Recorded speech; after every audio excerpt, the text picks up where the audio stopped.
Bonjour à tous, bienvenue sur Mosaïque. À la une aujourd'hui, du neuf du côté du site des anciennes faïenceries. Une nouvelle étape a été franchie hier soir lors du conseil municipal de Sarreguemines.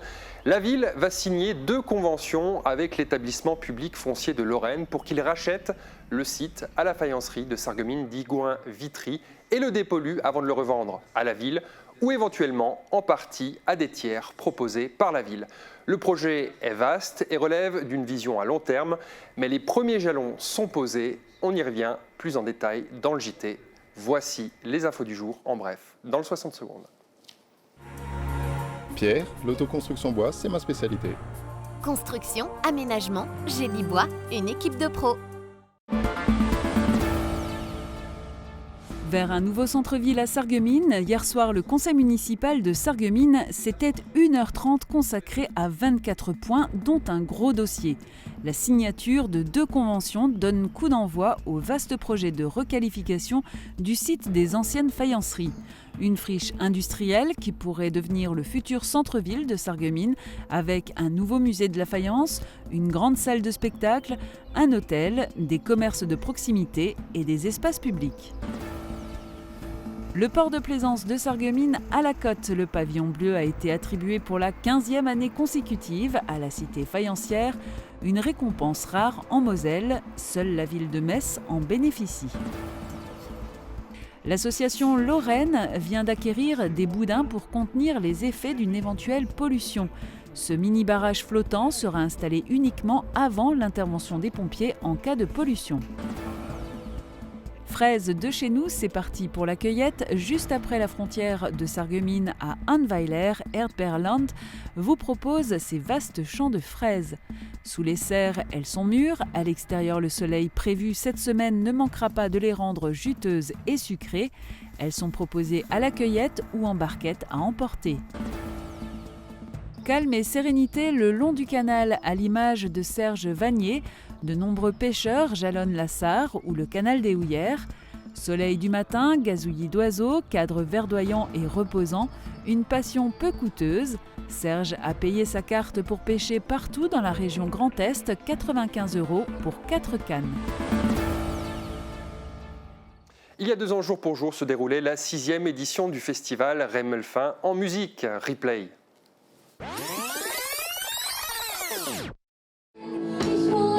Dès l'après-midi, la musique battait son plein à Rémelfin aux abords de la mairie. Après l'ouverture à 17h30 par la fanfare Saint-Pierre, c'est le groupe Furbass venu d'Allemagne qui entame le programme de cette édition 2015 de Rémelfin en musique.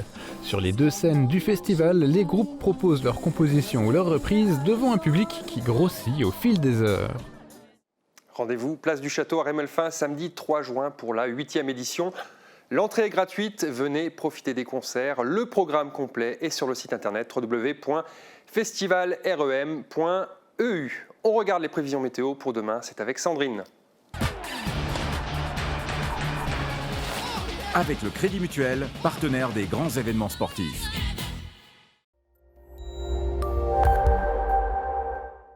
Bonjour tout le monde, pour demain on prend les mêmes et on recommence. Le soleil conserve une place de choix dans un ciel orné de quelques nuages. Côté température, elles sont au beau fixe avec de 22 à 25 degrés au maximum. Demain nous sommes le mercredi 24 mai et nous fêtons les Donatiens. Le soleil nous accompagnera de 5h37 à 21h19. Je vous souhaite à tous une excellente journée, à très vite.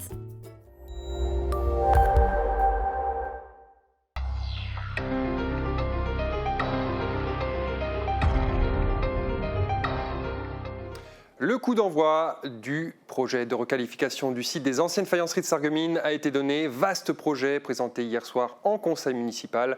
Un conseil qui n'a duré qu'1h30 pour 24 points à l'ordre du jour. Un point sortait donc du lot, la signature de 2 conventions avec l'établissement public foncier de Lorraine. Objectif à terme, changer en profondeur le visage de la friche industrielle. Reportage de Julia Bitran et Thomas Drouin. C'est aujourd'hui une friche industrielle, mais c'est le futur centre-ville de Sarreguemines. Le site des anciennes faïenceries est à l'abandon depuis l'arrêt de la production en 2007. C'est un très vaste espace de 30 hectares, dont 6 hectares de forêt, situé en bord de Sarre, du casino à la voie de contournement vers la zone industrielle, à 2 pas du centre-ville actuel. Il devrait à terme accueillir le nouveau musée de la faïence, ainsi qu'une grande salle de spectacle et congrès. Il pourrait aussi héberger un hôtel, des commerces de proximité et des espaces publics. Enfin, il représente une réserve foncière privilégiée pour répondre aux besoins de création de logements sur une trentaine d'années. Ce sont en tout cas les projets actuels de la ville. Il en est question depuis plusieurs années déjà. Cette fois, une première étape a été franchie. Après plusieurs années de tractation, le propriétaire, Faïencerie de Sarreguemines-Digoin-Vitry, une holding cotée en bourse, a finalement accepté en décembre dernier de céder le terrain au prix correspondant à l'estimation des domaines. L'enveloppe prévisionnelle, comprenant aussi les frais d'acquisition et les coûts liés à la gestion, est de 3,4 millions d'euros. Les conseillers municipaux, hormis l'abstention des 2 élus de la liste Sarreguemines Bleu Marine, ont validé la signature d'une double convention avec l'établissement public foncier de Lorraine. C'est un organisme public de l'État qui a pour vocation la mise en œuvre d'une politique foncière au service du développement du territoire. La première convention concerne la maîtrise foncière opérationnelle. La seconde est une convention de maîtrise d'œuvre. Concrètement, c'est l'établissement public foncier de Lorraine qui va racheter le site et le dépolluer. On a une idée de la qualité des sols ou de la pollution à ce jour. Et en cas de pollution, prise en charge du coût des traitements. Par qui? Pour l'instant, on a l'ensemble des documents qui font état de la pollution résiduelle et je peux dire qu'il reste pratiquement pas grand-chose. Si maintenant, à un endroit ou à un autre, comme le disait tout à l'heure le député maire, on avait l'intention de mettre ou de déployer une activité quelle qu'elle soit, à partir de ce moment-là, par rapport à la législation, on verra quel taux de pollution peut être maintenu au niveau de cette activité. De son côté, à travers ses conventions, la ville s'engage auprès de l'établissement public foncier de Lorraine à lui racheter ensuite les terrains ou à les faire racheter par un tiers qu'elle proposera au plus tard le 30 juin 2022. Pour les projets de nature publique, le prix de cession sera alors égal au prix de revient actualisé. Pour les projets de nature privée, ce sera le prix estimé par France Domaine au moment de la revente. Le projet exact de requalification n'est pas encore complètement dévoilé. Des études seront sans doute encore menées et l'acte de vente n'est pas encore signé par la faïencerie de Sarreguemines-Digoin-Vitry. Les autres points à l'ordre du jour de cette 27e séance de la mandature concernaient des demandes de subventions, une adoption de statut, la désignation de représentants en commission, des signatures de conventions ou encore des contrats de prêt, ainsi que des cessions de parcelles et d'un immeuble. Des formalités en quelque sorte qui n'ont pas donné lieu à des débats. Seul le point concernant les indemnités de fonction du maire, des adjoints et des conseillers municipaux délégués a failli tourner au vinaigre. Il y a 13 personnes qui manquaient. Sur ces 13 personnes, il y a des gens qui reçoivent des indemnités pour faire leur travail. Alors je trouve inadmissible qu'il y a des gens en touchant des indemnités qui ne peuvent pas être là. Alors il faudrait presque revoir ça, et parce que dans n'importe quelle entreprise, quand la personne n'est pas là, eh bien, elle n'est pas rémunérée. La réponse du maire de Sarreguemines était véhémente, mais impossible de vous en diffuser, ne serait-ce qu'un extrait, puisqu'il fait partie des candidats aux élections législatives, n'est-ce pas Julia? Bonjour. Bonjour Jean, bonjour à tous. Et oui, nous sommes en pleine période de campagne électorale et les règles imposées par le CSA sont très strictes. Pour résumer la scène d'hier soir, le ton est vraiment quelque peu monté, et ce pour 2 raisons. Alors la première, bien sûr, c'est que le maire a réfuté cette attaque et a défendu le travail mené tout au long de l'année par ses adjoints et par toute son équipe. Et puis, il a insisté sur le fait, parce que c'était au moment du point qui est à l'ordre du jour, sur la revalorisation des indemnités du maire, des adjoints et du maire, des adjoints et des adjoints délégués. Ceux qui ont... Et puis, ce qu'il a dit, c'est que en gros, ça se traduit par une augmentation nette de 6,42 € par mois en moyenne. Donc, c'est vrai que ce n'est pas grand-chose, avec en plus 3 élus qui, au passage, eux, voient leurs indemnités baisser. Donc, bien sûr qu'il est monté au créneau. Et puis, il a aussi rappelé un petit peu à l'ordre ce conseiller municipal d'opposition, parce qu'en commission des finances, il avait validé cette décision. Et c'est que hier soir au Conseil qu'il a voté contre. Alors, ce conseiller, c'est Pascal Sanitat, qui n'est pas candidat pour les élections législatives. La semaine dernière, tu nous présentais 11 candidats, ils sont désormais 15 à être inscrits. Est-ce que ça s'est déjà vu dans la circonscription ? Alors, pas à ma connaissance. Ceci dit, ça y est, c'est clos. 15, c'est le maximum. Les actes de candidature, c'était jusqu'à vendredi. Pour resituer les chiffres, en 2002 et en 2012, ils étaient 9. Et puis, entre les deux, en 2007, ils étaient 12, ce qui, malgré tout, n'avait pas empêché à l'époque le député sortant de se faire réélire dès le premier tour avec 61% des voix, alors qu'il y avait donc 12 candidats. Mais cette fois, en plus d'être 15 en lice, ce qui fait quand même déjà une sacrée différence, il y a en plus le contexte national qui est très particulier, très différent et encore tout nouveau. Alors, 15 candidats en lice pour les élections législatives sur la circonscription de Sarreguemines. Nous pensions que ça allait faire réagir sur le vif. On regarde. Bonjour d'abord. Bonjour. Dans la circonscription de Sarreguemines, il y a 15 candidats qui vont se présenter pour les élections législatives. Qu'est-ce que vous pensez de ce nombre de candidats qui se présentent ? Je trouve que c'est quand même élevé pour une petite ville comme Sarreguemines et on verra bien le jour des élections. Hein. Comment est-ce que vous, de votre côté, vous allez faire votre choix pour vous positionner ? Est-ce que vous allez, à quelle chose vous allez prêter le plus attention pour choisir votre candidat ? Je vais prêter plus attention pour les handicapés peut-être et pour les minima sociaux aussi. Et je verrai bien s'ils tiennent promesse ou pas, comme à chaque élection. Alors, Mosaïque propose à chacun des 15 candidats de s'exprimer sur notre antenne. Julien, on rappelle le dispositif ? Oui, alors vous allez pouvoir faire la connaissance de ces candidats à travers un portrait vidéo d'1 minute, dont 15 secondes d'interview. Et puis, pour faire connaître leurs idées, les candidats sont appelés à s'exprimer face caméra sur 6 thèmes. Alors, il y a transparence et moralité en politique, mesures pour l'emploi et réforme du travail, droit local, fiscalité des ménages et des entreprises, éducation, écologie et puis l'Europe. 1 minute par thème et ensuite ils auront 1 minute d'expression libre. Absolument. Et puis nous diffuserons donc chaque jour un thème avec les prises de parole de tous les candidats. Et c'est à découvrir quand sur Mosaïque ? Alors, à partir du 31 mai et jusqu'au 9 juin, ça sera en deuxième partie d'émission après le JT. Et puis on ajoute que Mosaïque organisera un plateau spécial élection le 11 juin. Et bien sûr, soirée électorale en direct, on sera à peu près tous, voire complètement tous sur le pont pour vous communiquer le plus tôt possible les résultats et puis vous montrer les réactions. Merci Julia, on te retrouve lundi prochain pour le 30 minutes. À bientôt. Le courage n'attend pas le nombre des années. Malgré un courant fort dû aux fortes pluies de la veille, une quarantaine de jeunes a participé samedi à Grosse-Blie à la 6e manche du championnat départemental de canoë-kayak slalom. Guillaume Dumonteil était sur place. La météo est capricieuse. Elle oblige les hommes à s'adapter, surtout quand il a plu la veille pendant presque toute une journée. Illustration au bassin de slalom de Grosse-Blie-Ostrov. Hier, on était embêtés, il n'y en avait pas assez.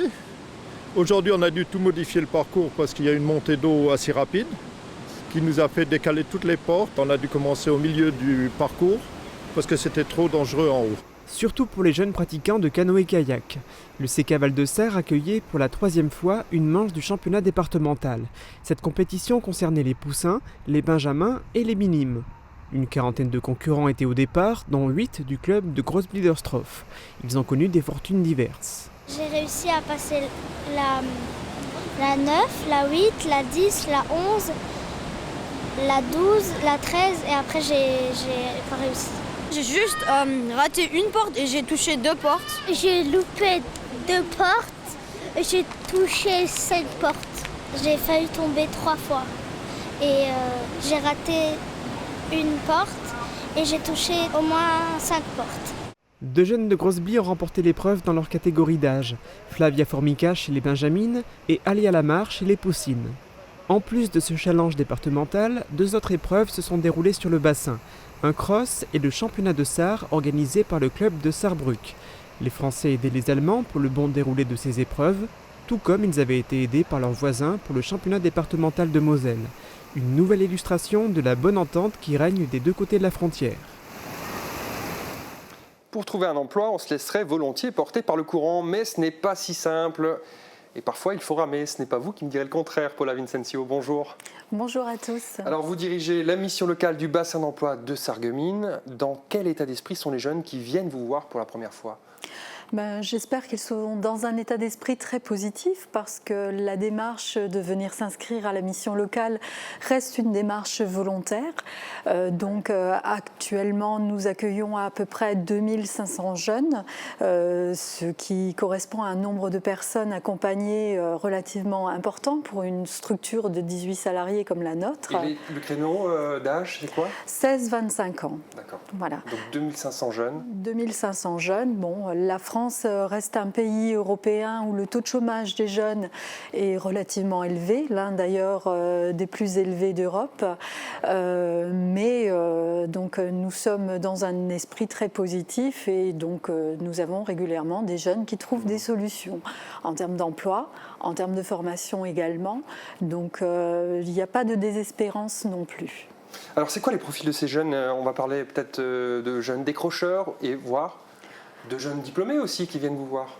Alors au jour d'aujourd'hui, c'est vrai que lorsque les missions locales ont été créées en 1982, nous étions dédiés à l'accueil des jeunes en grande difficulté, avec notamment de bas niveaux de qualification. Au jour d'aujourd'hui, l'évolution du marché du travail est telle que nous avons de plus en plus de jeunes qualifiés, donc près de la moitié de notre public, à un niveau baccalauréat, voire plus. Et les jeunes titulaires de diplôme du supérieur sont de plus en plus nombreux dans nos fichiers. D'accord. Alors c'est quoi le cheminement d'un jeune qui toque à votre porte ? Il n'y a pas de parcours prédéfini. Dans un premier temps, bien entendu, il y a un diagnostic qui est fait avec un conseiller qui permet de déterminer les freins à l'insertion professionnelle du jeune. Donc, en fonction de sa situation, des problèmes qui vont être détectés, puisque notre accompagnement est professionnel mais aussi social, donc on va pouvoir traiter un certain nombre de choses soit en amont de la recherche d'emploi, soit de façon concomitante. Alors en plus de tout ça, vous organisez des événements, les rencontres de l'alternance ont lieu dans vos locaux ce mercredi à 14h pour la formation CAP à Bac et le 31 mai, donc mercredi d'après, les formations post-bac. Pourquoi choisir l'alternance ? Parce que l'alternance reste un moyen très sûr pour un jeune de mettre le pied à l'étrier dans le monde de l'emploi. Et donc les chiffres montrent qu'un jeune qui est passé par l'alternance a 60% de plus de chances d'accéder directement à un emploi par rapport à un jeune qui est sorti du système scolaire à diplôme équivalent. Donc l'alternance, c'est quelque chose de très efficace. C'est important d'ailleurs, si vous avez lu les programmes de tous nos candidats au présidentiel, je crois que pas un seul candidat n'a occulté l'alternance de son programme. C'est pour dire qu'il y a un enjeu pour notre société qui est très fort. L'avantage de l'alternance, c'est bien entendu de pouvoir cumuler une formation qui correspond aux besoins de l'entreprise, mais aussi une expérience professionnelle. Parce que ce qui est reproché souvent à nos jeunes lorsqu'ils accèdent au marché du travail, c'est bien sûr de ne pas avoir d'expérience professionnelle et de ne pas pouvoir monnayer directement leurs compétences dans l'entreprise. Alors il y a un volet transfrontalier dans ces rencontres de l'alternance. Oui. Parce qu'il y a des accords cadres, il faut le rappeler, entre la Lorraine et la Sarre. Tout à fait, la Lorraine, la Sarre, mais aussi le Luxembourg, puisque la Lorraine est frontalière également avec le Luxembourg, la Belgique. Et donc, nous avons suivi, il y a 2 ans, une convention qui a été signée, qui faisait suite à une convention qui avait été signée quelques années avant en région Alsace, donc qui, eux, étaient précurseurs, mais nous avons suivi le pas très, très rapidement. Pourquoi ? Parce que dans la recherche d'emploi au jour d'aujourd'hui, on voit très bien que géographiquement, pour un jeune, la Sarre, c'est quelque chose de très accessible. En plus, on est sur un marché du travail qui est un petit peu plus fluide que le nôtre, dans un pays où la démographie est faible et donc où les demandes sont importantes. Il y a toujours ce frein de la langue, c'est ce que vous remarquez ?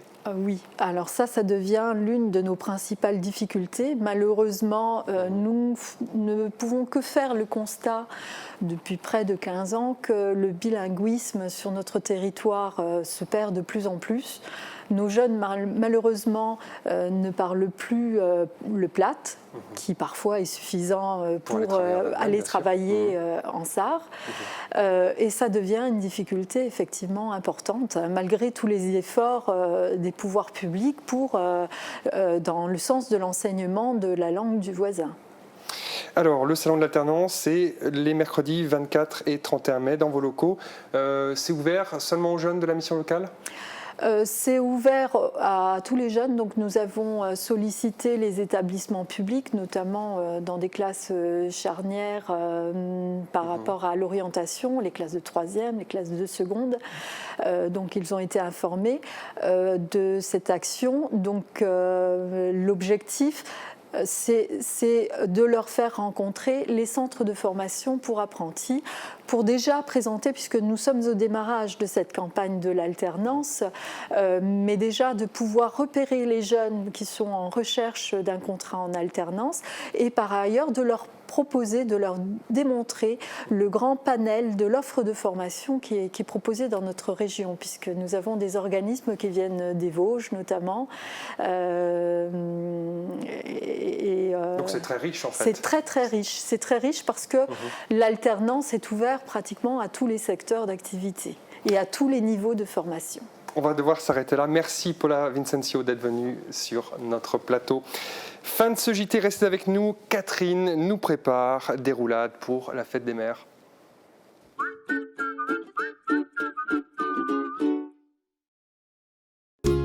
Faites le plein d'énergie. Avec votre magasin La Vie Claire, découvrez tous les produits bio pour une cure de remise en forme. Jus de bouleau, jus de légumes, compléments alimentaires. Bio Santé Crépy, La Vie Claire, au 5A rue des Ormes, à Sarreguemines. La Vie Claire. Baptême, mariage, communion, faites le plein d'idées chez Festividé. Festividé, des idées toutes faites. Quoi ? Écoute mon chéri, tu as vraiment un problème d'audition. Ok, je vais demander l'addition.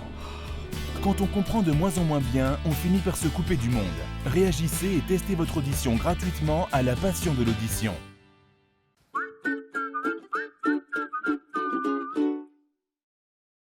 Hygiène, aide au repas, travaux ménagers et de confort. AVS Service, notre métier, vous accompagner. On termine cette émission en cuisine pour la fête des mères. Catherine Henrich ne cuisinera pas. Non, elle préfère aller au restaurant. Pour autant, elle n'est pas avare de conseils. Cette semaine, elle vous propose une recette de roulade à la bière. Regardez. Le conseil, le choix, la pause, les meilleurs tarifs. Avec Agi Fermeture, les experts de la fermeture.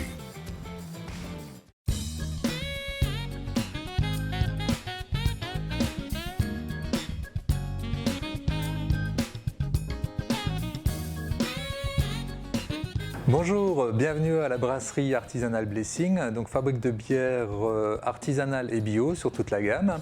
Aujourd'hui, on vous propose une roulade de dinde. À l'enjôleuse, notre bière blonde. Pour commencer, étalez les escalopes sur le plan de travail, posez dessus une tranche de jambon et une tranche de gruyère. Roulez les escalopes et maintenez-les fermées avec un cure-dent. Puis poivrez. Faites fondre l'oignon émincé dans une belle noix de beurre et ajoutez les roulades. Faites-les saisir sur chaque côté, puis ajoutez la bière et les haricots verts et laissez cuire 10 à 15 minutes à feu moyen en remuant. Retirez le cure-dent et découpez vos roulades en deux avant de servir. Pour réaliser cette recette pour 4 personnes, il vous faudra 4 escalopes de dinde très fines, 5 tranches de jambon de Serrano, 4 petites tranches de gruyère, 5 centilitres de bière blonde, un oignon, 250 g de haricots verts cuits, du beurre salé et du poivre. Donc l'enjôleuse, notre bière blonde, présente une mousse dense et onctueuse. Les arômes, on peut détecter des arômes de résineux et également un côté floral apporté par les houblons alsaciens. Et donc je vous conseille de la déguster avec le plat qui est proposé. Et donc bonne dégustation et bon appétit. On termine cette émission en musique. Cette semaine, la scène du Casino des Faïenceries s'ouvre à Lysia. Elle interprète Open Up, une de ses compositions. Je vous laisse en sa compagnie. Excellente fin de programme et bonne journée à tous.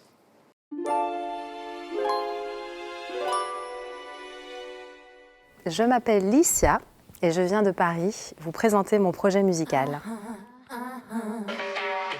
Let pure light shine on me. Let's dance through our destiny. Let pure light shine on me. Let pure light shine on me. Let's dance through our destiny. Let pure light shine on me. Do you think I'm gonna let it go? I'm not your funny freak puppet. Ça fait 10 ans que je gagne ma vie en chantant et au fur et à mesure, on a envie de s'exprimer beaucoup plus personnellement et on a envie de se mettre à écrire. Donc ça m'est venu quand même au bout de 10 ans et j'ai d'abord chanté, cherché des collaborateurs, des compositeurs. L'envie d'écrire est venue plus tardivement. Let pure light shine on me. Let's dance through our destiny. Let pure light shine on me. I wanna be your glowing flower, ever blossoming. Let pure light shine on me. Let's dance through our destiny. Let pure light shine on me. I wanna be your glowing flower, ever blossoming. Open up to me, open up. You can do it. Open up to me, open up. Fire up another frame of mind. A unique, brand new game of life. Get away from mental misery. Stand up to silly dull routine. Life is not just a chilly battlefield. No purpose, goal or emotion. It's a wondrous ecstasy journey, awaiting you to walk in the light. In the light, in the light. And I don't wanna be a fucking flower dying in your arms. Come on, let pure light shine on me. Quelle est l'image que je reflète quand je suis sur scène?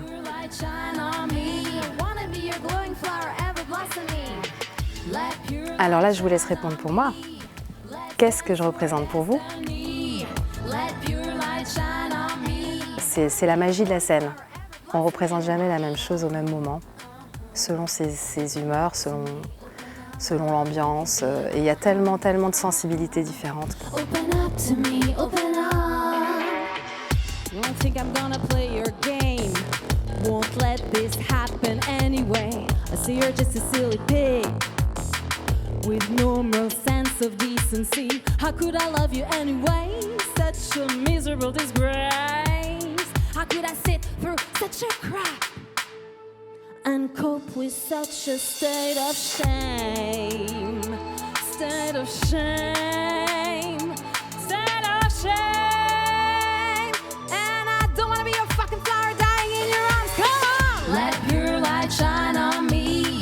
Une scène réussie, c'est une scène où on a réussi à s'oublier. C'est une scène où on vit complètement ce qu'on exprime. Donc c'est une scène où la musique on s'est laissé complètement envahir par la musique. On est traversé par toutes les émotions des chansons qu'on décide d'interpréter.